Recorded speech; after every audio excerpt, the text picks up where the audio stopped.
welcome to another episode, special edition of Entrepreneurs and Fuego. We're documenting the journey of incredible entrepreneurs. We're here with Louie Maier.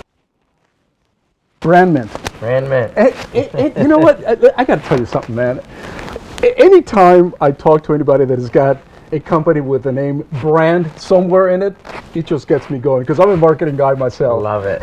I love it. Tell us a little bit about your company. Sure. So we specialize in everything from digital marketing to what a traditional agency would do, such as branding, web development, assets for your brand, an identity to your brand, and really the digital marketing space too. Wonderful. I should say that we're here at the Scalp-aesthetics 2016 conference. I got to ask you, how did you get here with this man right here? Bryce, Bryce is just a phenomenal individual. This is a terrific event, and we have you here branding things.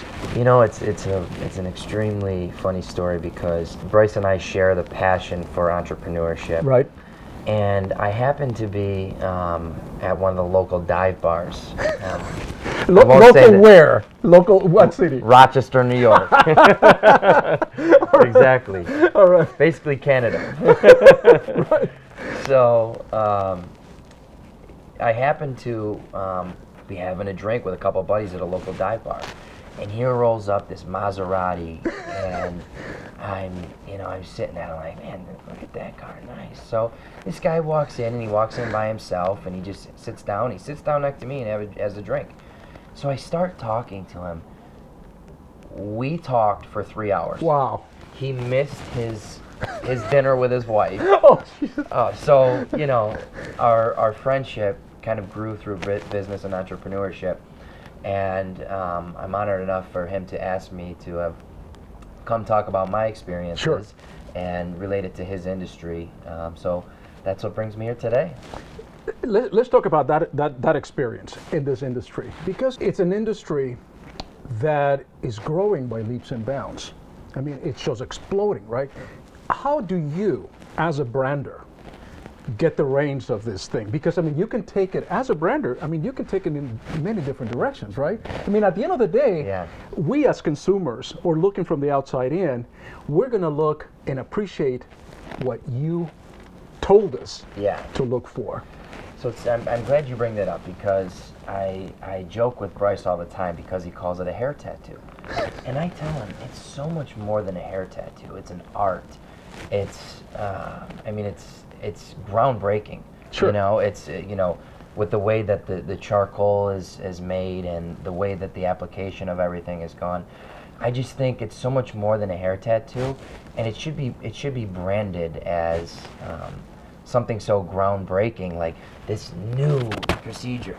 So I want to leave that space to Bryce, because I think he's best at what he's doing right now, but I just think it's funny because I joke with him about branding it as a hair tattoo. And it is interesting, though. I mean, look at you, dude. I mean, I'm just envious right now looking at your hair, man. I'm like, wait a minute, man.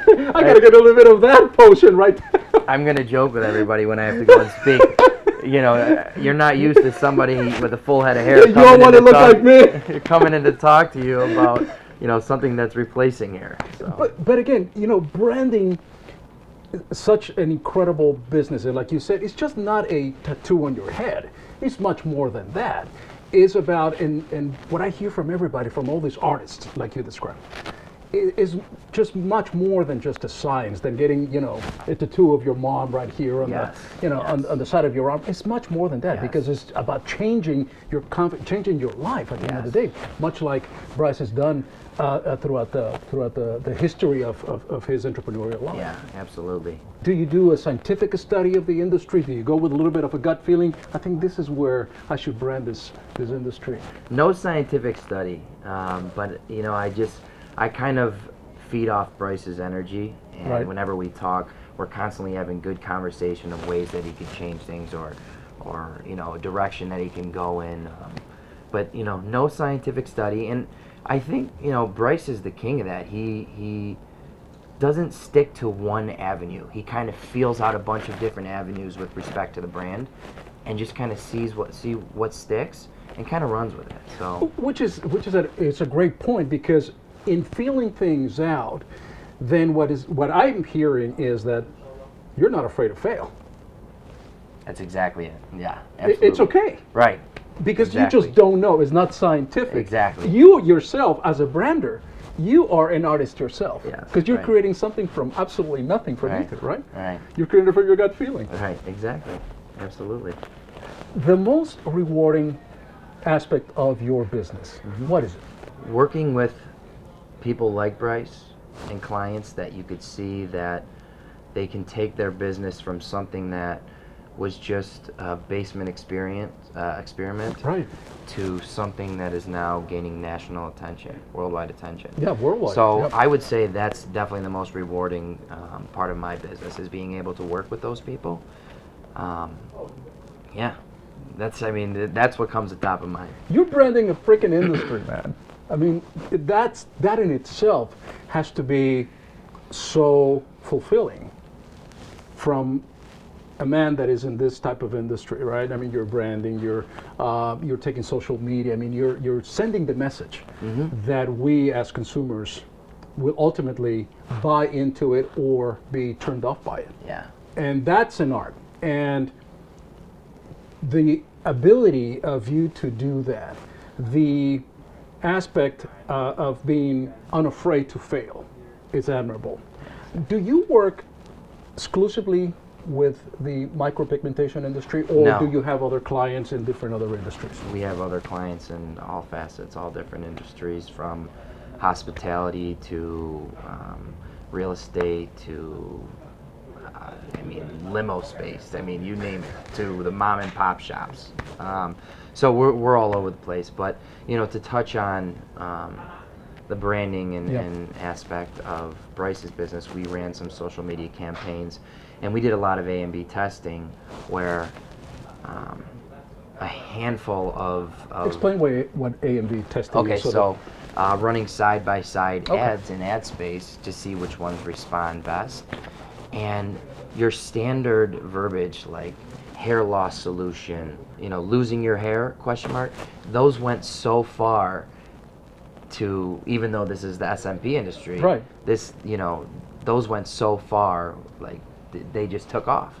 So, we had a lot of success with a lead generation campaign with just using those simple words, hair loss solution and, losing your hair, question mark. So Even if it's simple, but it's simple. It might sound a little bit cliches and trite, perhaps, but that's the message. yeah, right. So sometimes, what I hear is sometimes just that simplicity. Don't try to make it so complicated or more complex than what it is. That's right. Just keep Absolutely. the message simple. Yep.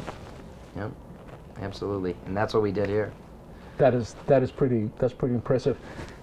You have to have an incredible element of trust between you and your clients, Absolutely.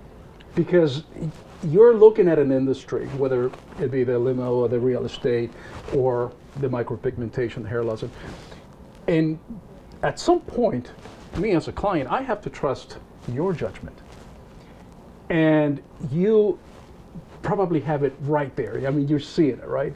And me as a client, maybe I'm skeptical of your vision, and you're probably going, dude, I got it. You got to trust Yeah. me. So there's got to be some implicit trust right there. Yeah.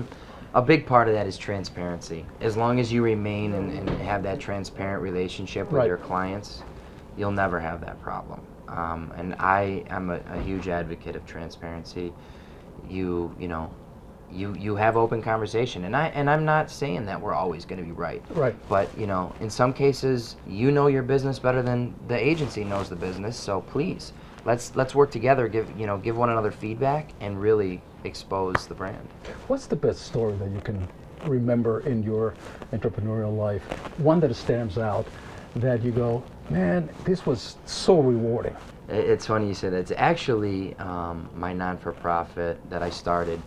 I started it with a buddy of mine. It's the Just Breathe Foundation, and I've since stepped down as president. But the most rewarding feeling was bringing that brand to life, and knowing that at the end of the day, you can raise hundreds of thousands of dollars for cystic fibrosis, and man. Wow. everybody came together. And as much as my entrepreneurial spirit came through, it was more important knowing that I was helping some lives So I would say that's my most rewarding experience in my industry so far. That's so cool. And you came from back east all the way here to Phoenix?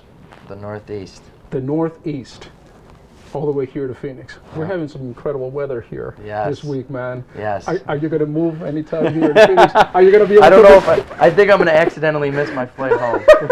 Stay for a little while longer. If you're going to move like about, just move about 6 months out of the year. Don't, Right, okay. Stay away from July. That's what I hear. Taylor likes the 117-degree weather, but I don't know, it's a little bit tough for me. Yeah. Man, I appreciate it, man. Thank you. I appreciate you. I It was like fun. I like your insight into, how branding works and the trust that needs to exist between Yes, absolutely. you and the client. And it reminds me a lot of the trust that exists between somebody that is doing, an artist such as Bryce, for instance, that is doing that micropigmentation, somebody that is working on your physical, it's just putting pigments in your, in your skin. Yeah. So there is a trust. There's a trust. There is. There's a trust with the branding. There's a trust in this industry. Absolutely. And like you said, it's all about being transparent. Absolutely, you nailed it. I love it. You're my new best friend, man. Look, man. With that, we're out.